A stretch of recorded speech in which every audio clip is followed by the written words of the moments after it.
semuanya, kami dari kelompok 4. Sebelum memasuki materi, apakah kalian sudah tahu apa saja sih produk turunan dari kelapa sawit dan kelapa?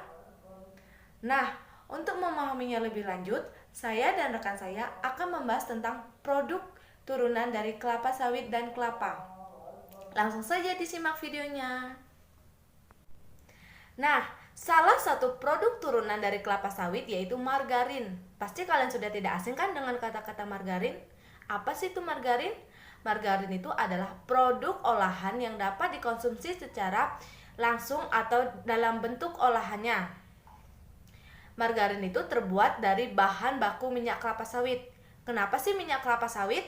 Karena minyak kelapa sawit membuat tekstur margarin menjadi lembut dan mudah dioleskan.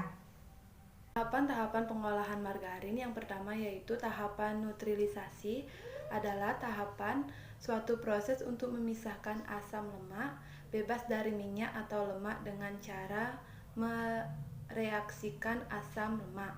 Tahapan yang kedua yaitu tahapan bleaching atau pemucatan. Pemucatan ini dilakukan untuk memisahkan zat-zat warna yang tidak disukai dalam minyak. Nata de coco merupakan salah satu produk hasil olahan kelapa yang cukup populer di Indonesia. Bahan baku utamanya adalah air kelapa. Nah, air kelapa yang baik digunakan itu berasal dari kelapa yang tua. Kenapa kelapa yang tua? Karena jika kita menggunakan kelapa yang masih muda atau kelapa yang tua yang sudah bertunas, maka kita tidak bisa membuat nata de coco. Persiapan pengolahan bahan baku pembuatan nata de coco harus air kelapa murni, tidak tercampur air maupun kotoran lainnya. Air kelapa tidak harus segar asalkan jangan lebih dari 8 hari penyimpanan karena telah berubah sifatnya akibat adanya fermentasi dan kontaminasi bakteri. Sumber karbon. Gula dalam pembuatan nata de coco berfungsi sebagai sumber karbon atau energi. Jumlah gula yang dianjurkan sebanyak 2%, karena penggunaan gula 2% akan menghasilkan rendemen nata de coco tidak jauh berbeda dengan penambahan 5%. Persiapan pengolahan. Wadah fermentasi untuk mendapatkan rendemen yang tinggi sebaiknya digunakan wadah berbentuk segi 4 atau nampan dengan tinggi 5 cm sampai 10 cm sehingga permukaan cukup luas. Sanitasi, kebersihan semua peralatan, bahan, dan tempat produksi merupakan syarat mutlak untuk mencegah terjadinya kontaminasi. Karena bakteri Actobacter Psyllium sangat sensitif terhadap perubahan sifat-sifat fisik dan kimia lingkungan. Sumber nitrogen. Nitrogen merupakan salah satu bahan yang dapat merangsang pertumbuhan dan aktivitas bakteri Actobacter Psyllium. Sumber nitrogen yang biasa digunakan adalah amonium sulfat Ca karena mudah didapat dan relatif murah. Cara pembuatan nata de coco.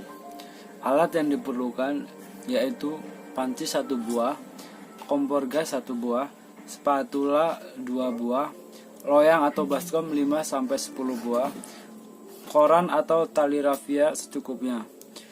Bahan yang diperlukan yaitu 1 buah kelapa, diambil airnya 1 liter, asam cuka, gula 100 gram, urea 1 gram, Bacteristeter exberexinum.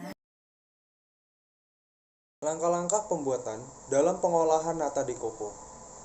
Pertama-tama, rebus air kelapa ke dalam panci selama 3-4 menit dalam keadaan sudah mendidih. Yang kedua, lalu tuangkan gula pasir ke dalam air kelapa tersebut. Yang ketiga, matikan kompor dan biarkan air kelapa menjadi dingin. Yang keempat, setelah itu, tuangkan asam cuka 10 ml ke dalam larutan air kelapa hingga kadar keasaman sekitar 4,5. Pengukuran pH bisa menggunakan kertas lakmus. Yang kelima, tambahkan starter bakteri Acetobacter Psyllium ke dalam larutan dan aduk-aduk hingga merata. Yang keenam, tuangkan adonan ke dalam loyang atau baskom.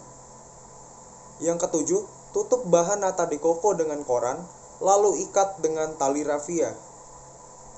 Yang kedelapan, simpan dan taruh di dalam rak-rak yang stabil, tidak mudah goyang, dan hindari guncangan. Yang kesembilan, tunggu hingga kurang lebih 14 hari agar Itulah penjelasan dari kelompok 4. Kurang lebihnya kami mohon maaf dan saya ucapkan terima kasih.